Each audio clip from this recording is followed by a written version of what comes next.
So now the question is same, but we have to do this iteratively, which makes no sense because as we saw, the best case in this case is often. What we are trying to do in this case is simply calculating the levels by doing a BFS. So what you're doing essentially is you're going level to level, doing nothing, just calculating the levels.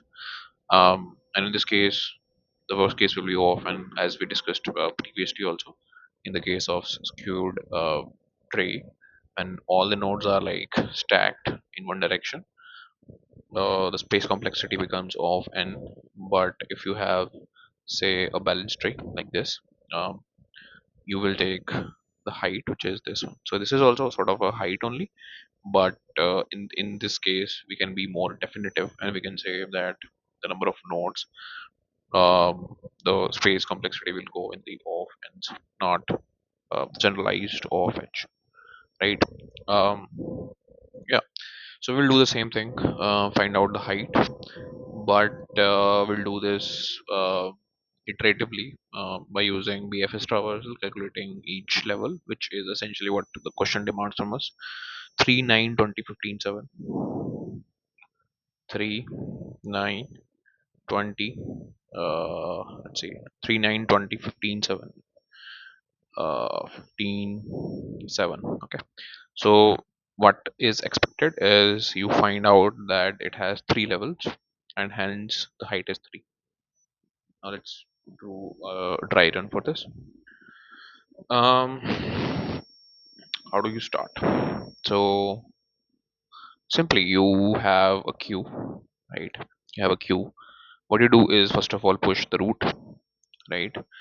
Let's remove this. You push the root, which is 3, and you start the height as 0, right? So what you do first of all is you calculate uh, the height, no, the size of this queue, which gives you the number of nodes in that level. So the size here is 1, the n is 1 in this case, and what you do essentially is you get the first element, which is 3 in this case. You see if you pop it out of queue, and you save it in like a temporary tree node variable, and you see if that node has left or right? So in this case we do have 9 and 20 uh, subtree, 20 wala subtree, and what you do is you push these two into the queue, right? So if we say that the root nodes are coming from this side and going out of this side, but what we can say is we'll push first of all 9 and then 20. We can do opposite also. We can push the right subtree first and then the left subtree. This will be helpful in other cases where you want to uh, like traverse in a certain specific way. But from for our current use case, we can do either 21st or 9 first, right? So what happens here is after this thing is done, you have um, pop that element, you have taken the left and right subtree of that node. What you do essentially is you increase the height by 1, which basically means that you have traversed this uh, level, and the first level is complete. So the height is 1, right?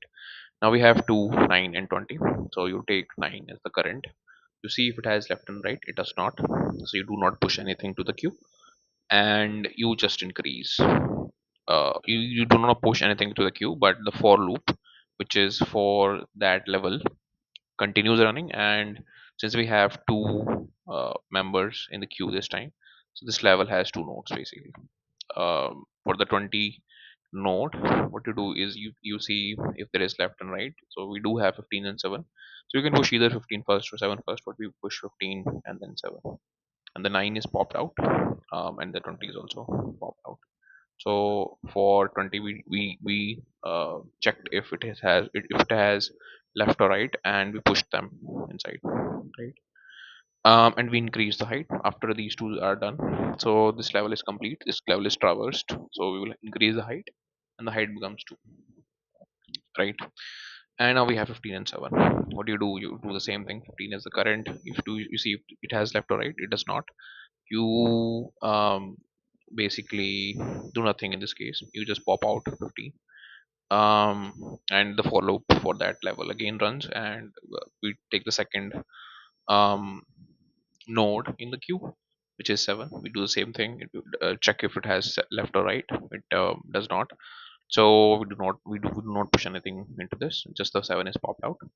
And after this for loop is done for that level, what we do is increase the height, which basically means we have traversed this level also. So we do not have anything in the queue anymore, and the height is 3 now. We do not have anything in the queue, so this queue while loop ends, and at the end of the day we return the height, which is essentially 3. And there is a base case for to this situation where you are given nothing, you have just a null. So you have to capture that, because this can lead to null pointer issue where you're trying to find the current kernel, which is the current is not anything. So what happens is you try to find null kernel, which is just absurd, and this will give you some pointer issues. So this code, you'll have to add a base condition saying that sorry, edge case, where if the root is null, you simply return 0, because you know if there is no root, so there will not be any height, right? So if I try to code this real quick, so what happens is that looking at the base case, that if there is no root, um, there will not be any height. So return 0, and now you set up the queue, which will store the node, history node, queue, and you push the first root, because the while has a condition for checking the queue. That is, you push the first node, which is the root yourself. So push the root, and you check. Sorry, you also have to initialize the height. You take this as 0, and do a while loop saying that you is empty. You stop this iteration. So what you do is you calculate the number of nodes at each level. And how do you do that? Basically, get the second. Not secret. So you run a for loop for that level. How I less than 10 plus you take the current node that you encounter, so the first node in the queue, and you say this is my current node that I'm dealing with, which is nothing but current is equal to date, and you pop this up right there and then, and you check if it has left or right. If it has left, what you do is you push left side the queue, and if it has right, what you do is push the right also. Correct. Now after like this will work on each node of each level. So this part, this for loop essentially will basically traverse through all the nodes of that level. So 9 and 20 in the second level case. So after the level is finished, right, after you're done with all the nodes you have popped out on that level, simply,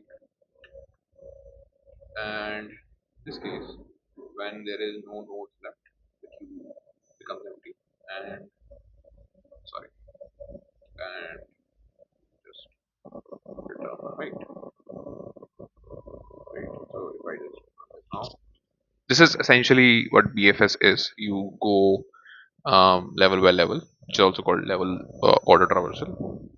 So you go level by level, and In this case, like this is not the optimal way to solve this. The optimal way is the recursive one, where the time complexity is log of n. In this case, the time complexity is O of n because you're traversing through each level, and this is not efficient. So optimal way is to just recursively get the height uh, by 1 plus max of height of left subtree and height of right subtree, right? So this is the optimal way. And the space complexity in this case is of n again number of nodes. Sorry, of h, which is essentially height. Say this has two levels, and the height is this. So the space complexity is this of h. And if it is like a skewed tree, the space complexity will be of n because you are traversing um or basically every node is like different level in itself, right? But in this case, you are just traversing the levels, which is the height. This is the same as the height.